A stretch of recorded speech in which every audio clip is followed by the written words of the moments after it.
So, last na din si Juan. Sige. Okay?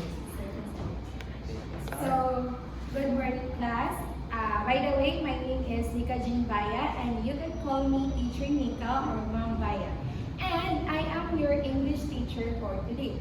So, but before we start, let us have a prayer first. So everybody please stand and let us pray.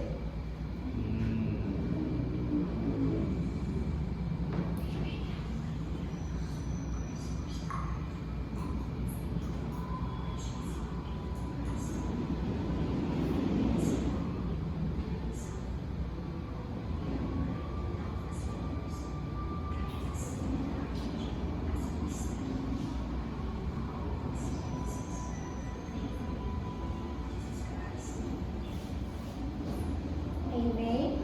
So before you take your seats, kindly pick up some pieces of papers or garbages under your chairs and please arrange your chairs properly. So, okay class, so I have here classroom rules for you to follow.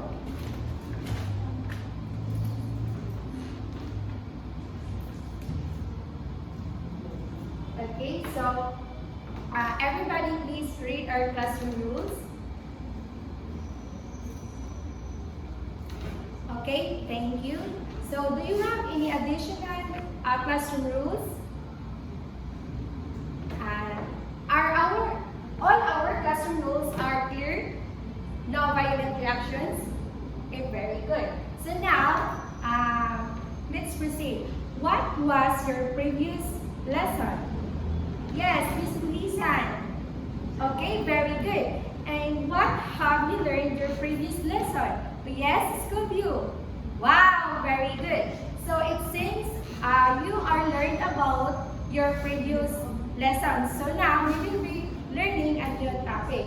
But before that, so I'd like to call two students to do this scramble words. So Miss Scroobier and Pulisan, please unscramble these scrambled letters. And please it on the wall. On the board rather, sorry.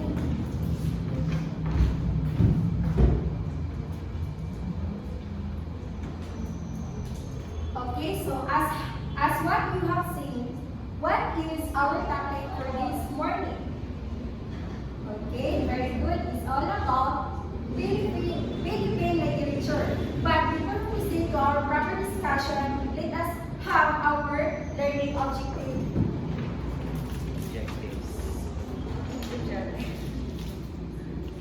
Okay, everybody please read our learning objectives. Okay, very good. Again, what is our topic for today? Yes, it's all about Philippine literature. So now, what is Philippine literature? So, okay, Sabrero, what is Philippine literature? Yes, exactly. So, Philippine literature is a body of works, both oral and written, that Filipinos, whether native, naturalized, or foreign-born, have created about experience living in or relating to the Philippine society. So, it is reflected in Filipino spirit, resilient, shaped by creature of experience.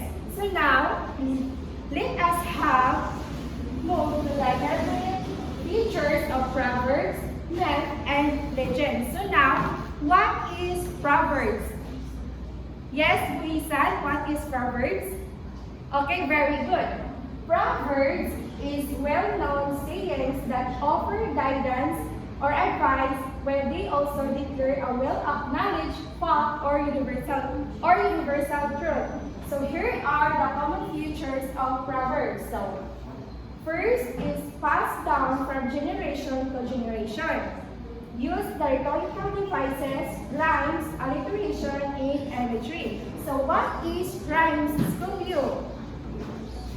Okay, so rhymes.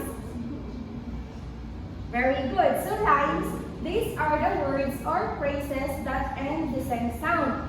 Then, alliteration, it is the use of words that begin with the same sound near once. And the last is imagery, the language here that causes people to imagine pictures in their mind. So now, who can give me an example of proverbs? Anyone? Okay, very good. So I have here an example of proverbs. A picture is worth 1,000 words. Okay, very good. So now, let's proceed to the math. So, what is math saguero? Yes, exactly. So, math is a traditional or legendary story, usually concerning some being or hero or event, with or without a determinable basis, a fact, or a natural explanation. So, math is a traditional belief that grown up as someone or something.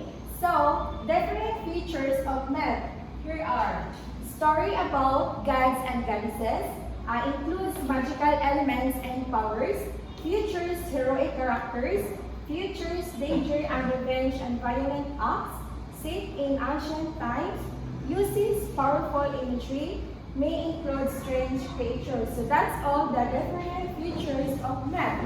So now, who can give me an example of math? Anyone?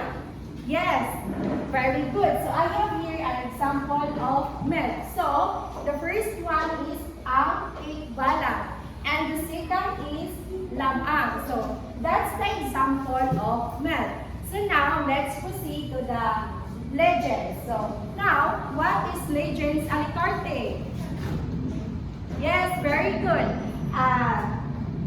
Legends is a genre of folklore that consists of a narrative featuring human actions, believed or perceived to have taken place in human history.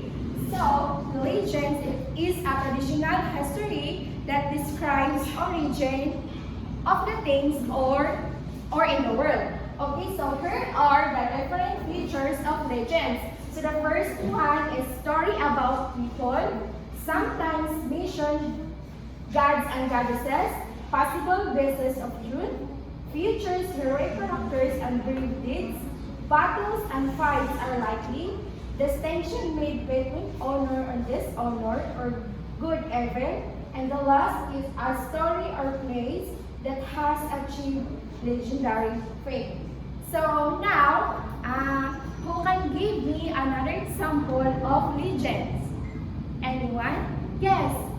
Okay, very good. So now, here are the example of legends. So, the first is Legend of the Mingo, the third, My Queen, and the last is the girl who fell from the sky. Okay, that's all the example of legends. So now, I want you to get a 1/4 sheet of paper, write down 5 each features of proverbs, math, and legends. So, I will give you 5 minutes to do that.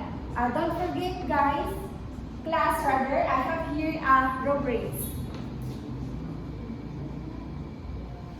Okay, time's up. Pass your paper in front in the count of 5, 4, 3, 2, 1. Okay? So now, let's proceed. Okay, so let's proceed to the another activity class. Okay, so I want you to get a one half crosswise. Then, identify whether given statements or examples pertain to proverbs, math, or legends. So now, I will give you 5 minutes again to do that.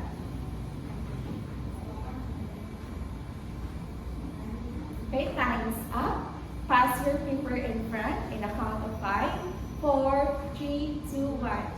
Okay, so now, for your assignment, create a family tree using the scrapbook and explain the role of each member in the family. And that's all, class. Any clarifications or questions? Okay. You're now dismissed. Okay, so let's go back to your activities, no? Actually, yeah, you have the rubrics itself, you have set, and then we have the presentation, the lesson, which is the features of ano yun? Literature. Proverbs. Features of Proverbs, myth, and legends. Siguro, examples of Proverbs or parang bilat din